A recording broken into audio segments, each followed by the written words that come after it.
In Isaiah chapter 13, the prophet Isaiah foretold a revelation about Babylon.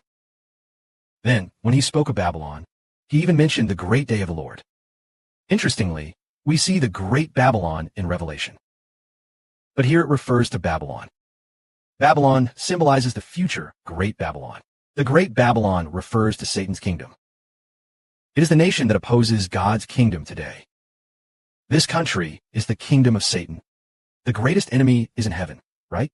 Our greatest enemy isn't the nations and peoples on earth, but the great Babylon in heaven.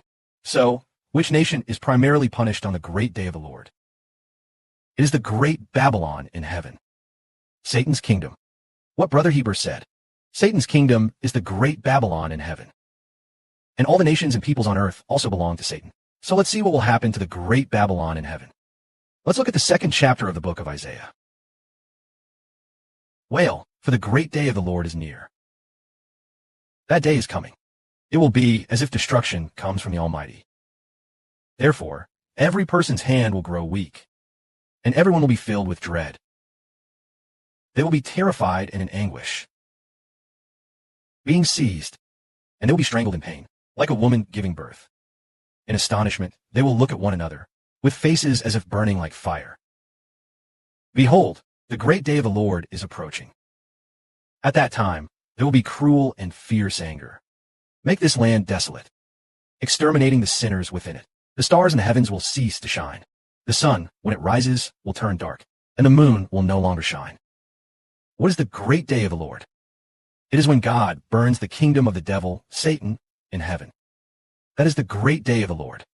In heaven, God burns the kingdom of the devil, Satan. Then, immediately afterwards, God, through his heavenly children, burns down all nations and peoples. This is the great day of the Lord. The day of the Lord, it is divided into two parts.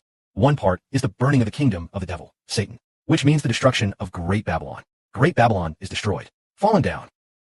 In Revelation, the great Babylon, that is Satan's kingdom in heaven, is toppled and destroyed. This is the great day of the Lord. This is the first step. The second part, King of Kings, the Son of the Lord of Lords. There are also children of heaven, who descend from heaven to crush the nations and peoples. Therefore, the great day of the Lord will burn them up, encompassing both parts. Brothers and sisters, understand, since the beginning of creation, there has always been a nation opposing us. This nation is Satan's kingdom. In the beginning, God said, I will set you in opposition to. Women are enemies to each other. Your offspring and the offspring of women will be enemies. Here, he refers to Satan. And the woman represents God's kingdom. Thus, God's kingdom and the great Babylon, Satan's kingdom, are destined to be enemies. Moreover, the offspring of Satan's kingdom, that is, all the nations and peoples on earth, will be at war with God's offspring. So, what does the great day of the Lord signify here? What does it refer to? It is when the Lord will reign as king over all nations and peoples, come to rule the nations and tribes of the world. It is the great day of the Lord. Here is a passage that says, God says, there will be wrath, cruelty, fierce indignation, and anger. That will render the land desolate. It is the extermination of the sinners among them. The sinners here are, what kind of people they are? They belong to Satan. They will be exterminated on the great day of Jehovah. The stars in heaven will no longer shine. The sun having just risen must inevitably change, and the darkened moon will no longer shine. It is precisely when the great day of Jehovah arrives. The sun will be without light, and the moon will no longer shine. On that day, the Lord also said, before the Lord comes, the sun will turn black. The moon, indeed, will turn red. The stars will fall when these signs begin to occur. The great day of Jehovah will have arrived. It is the time when God is to shatter all nations and tribes, and also to crush great Babylon. Then, chapter 13 states that Amos' son Isaiah received a vision concerning Babylon. Babylon in the Old Testament refers to Satan's kingdom. In the kingdom of heaven, then we understand that even today, for example, frequently attacked by Satan's evil spirits, attacking us and causing our eyes to droop, are we being oppressed by fatigue or by Satan? One may ask, why do Satan's people persecute us? It is because great Babylon, the kingdom of Satan in heaven, wields authority, and thus Satan's kingdom directs those on earth who belong to Satan to attack us. We are then assaulted, or inexplicably become weak, tired and exhausted, and then unable to pray, unable to do the work of God. This is because great Babylon, the kingdom of Satan in heaven. In the heavens, Satan and the fallen angels hold sway and attack us.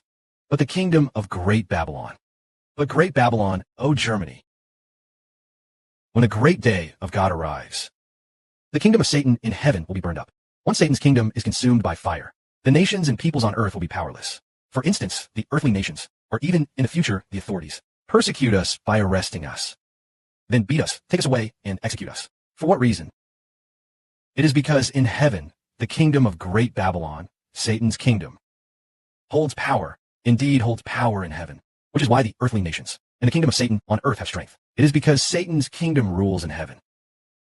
Thus, the nations and peoples on earth have the power to oppress us.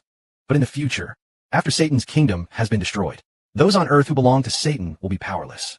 This is the mystery of the truth. Glory be to the Father. Amen.